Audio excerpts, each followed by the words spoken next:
What is up, peeps? Hope we're all doing well. A lot of big CS news happening this past couple of days as IEM Cologne is now finally kicked off. Let's get into the big story first, though, that being Snax, who admittedly was joking about this on stream, but it still went viral in a clip where he supposedly talks about NiKo and M0nesy playing 3v5 or 4v5 for years. People taking this as obvious. I don't really blame them, as a potential dig towards someone like Nexa or Hooxi, who have departed that G2 roster. But here is Snax saying this live on stream. Before we get into that, though, someone via Reddit has actually translated the context of all of this, and Snax has also said he was joking, which is also not too surprising. The dude jokes a ton. As he was apparently asked, was there pressure at the beginning or was it easier with experience? He says, to be honest, this was probably the easiest intro to a team I've ever had. But man, if you have such guns and you say, oh, I can do some crap on the server. If I F up, oh, I have NiKo, M0nesy, Mario, Hunter. If I F up, they play 4v5 anyway. They are used to playing 4v5 or 3v5 for 2 years. So what? I can't die? Ale człowieku, jak masz takie karabiny, to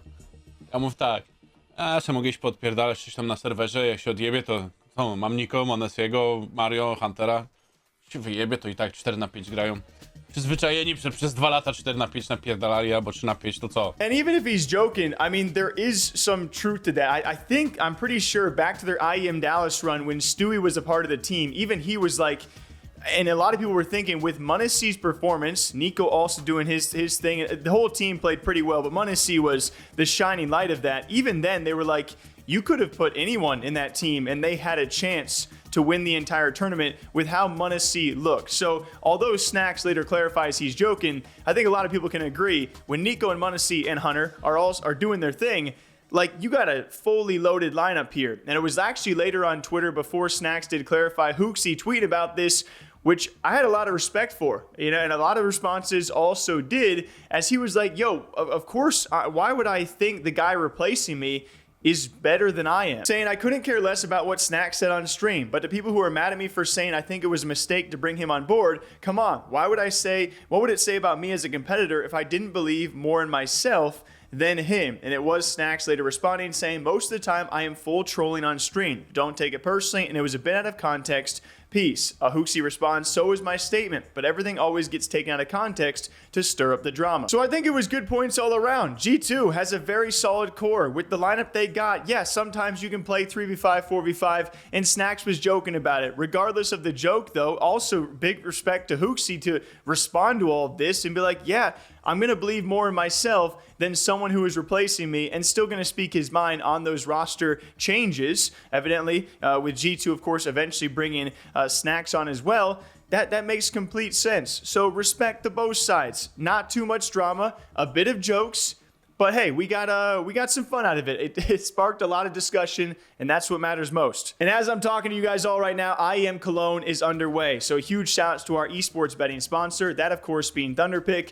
I've been placing some bets here and there on North America and wishing they go my way. But again, 21 plus only. Please bet responsibly.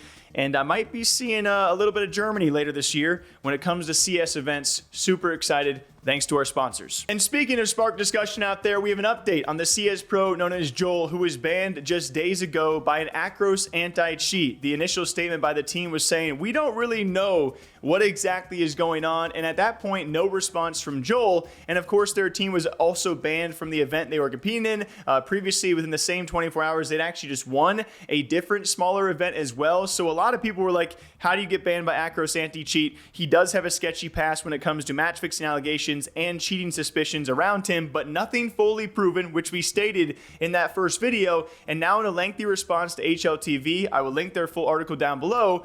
Well, we're going to clear up some of these things, but ultimately, we're still, as BC's own words, a little bit left in the dark. In a quick reference back at the time of his ban initially being given, the company behind it said there was a 0 chance that it was a false positive occurrence. And his team, that being BC Game, has also stressed they stayed in the dark about the details behind the ban while they also launched their own investigation. Now, according to Tristan C., who is a rep from the Acros company, the ban occurred after Joel launched the game through the anti-cheat less than 30 minutes before their match against Bait was scheduled to begin. The Swede was then prohibited from entering the server as a result before the match began.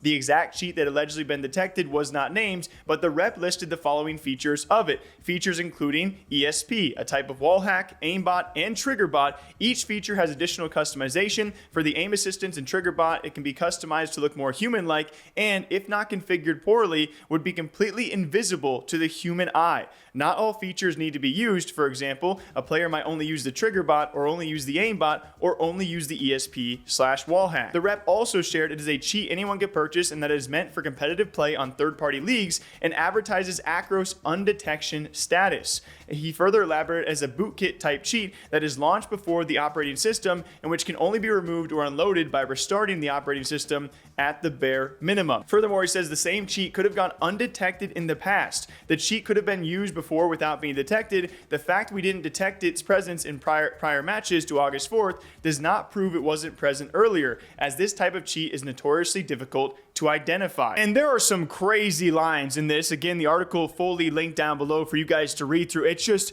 like, this could be undetected. It's known to be very, very difficult to detect this. And if you do it right, invisible to the human eye.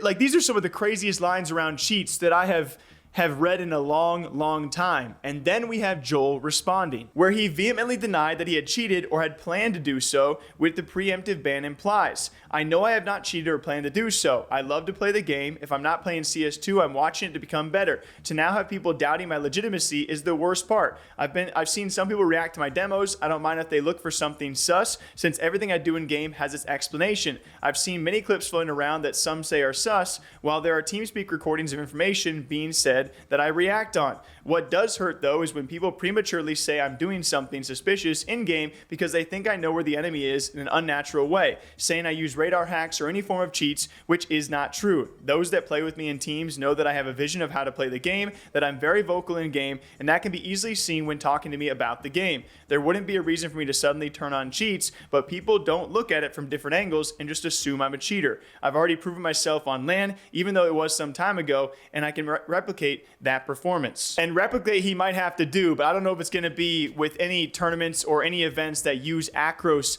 as their anti-cheat. And if you guys remember his recent performances, the dude has been nuts as of late and has been suspected for a long time. But his recent results for BC, if he can replicate those on LAN, and nowadays in esports, especially when you look at Call of Duty and Warzone, we've talked about a lot, you do have to replicate those results on LAN to prove to people oftentimes. And unfortunately, for a case like Joel, when we maybe don't know 100%, yeah, it's a tough situation. In a further response about this, he said, "No, I did not. When it comes to cheating, makes no sense on why I would cheat now when I finally have received a chance to redeem myself. I am more driven than ever to play Counter-Strike and compete. My goal has been to reach the top level of the scene, and thanks to all the resources I've been given in this team, it makes no sense for me to throw it all away by cheating." Joel did not have an explanation for why the ban might have been triggered, and only declined the notion that it had anything to do with the latest update to the anti-cheat released on the same day he was banned, when introduced compatibility with memory integrity settings on Windows. Acros anti-cheat pretty much was updated the same day that Joel received his ban. And then he later stated that he does hope to resolve this, while BC Game also gave us an updated statement, that being his team, stating, according to a written notice from Acros to us, they imply that Joel was banned when launching CS2 through their anti-cheat prior to the game against Bait in the CCT tournament due to the detection of a cheat on his system. Consequently, Joel received an immediate ban and was therefore unable to use the anti-cheat required for the match. Acros has confirmed that there is no evidence of Joel cheating in any matches prior to this incident, or any logs indicating that cheats were ever used by Joel in any prior matches. We appreciate Acros for providing clarity on the matter. As it stands right now, we are still in the dark on the actual truth of the situation, and therefore our best course of action is that Joel will remain removed from the team. This decision reflects our priority for taking the safer, more prudent approach in situations involving the integrity of our game. We are actively searching for a permanent replacement to maintain our competitive edge. Joel states that he has never cheated and that he did not intend to cheat in the match. To address the situation, Joel will give an exclusive statement to HLTV later today. And that he sure did. The curious case of Joel cheating or not, will he remain banned or not, and he wants to prove himself and resolve this situation. Well, it will continue. So we do not know fully, guys, and we await to see what the end of this very interesting cheating allegation situation will be. We'll keep you all posted. I just wish I had friends out there that would casually lend me $50,000 skins. If Neymar did, I would give it back. You know, you could trust trade me anytime, Neymar. Let's throw back to the RuneScape days. Any of you guys ever trust trade anything? Neymar, I'll double your skin. Just trade me a $50,000 AK and see what happens, okay? Till next time, hope you guys all enjoy. Thank you all for sending me clips, liking these videos, and leaving comments. It means a lot. Daily CS News is back. Drink water and coffee. We'll catch you back here soon. Take care.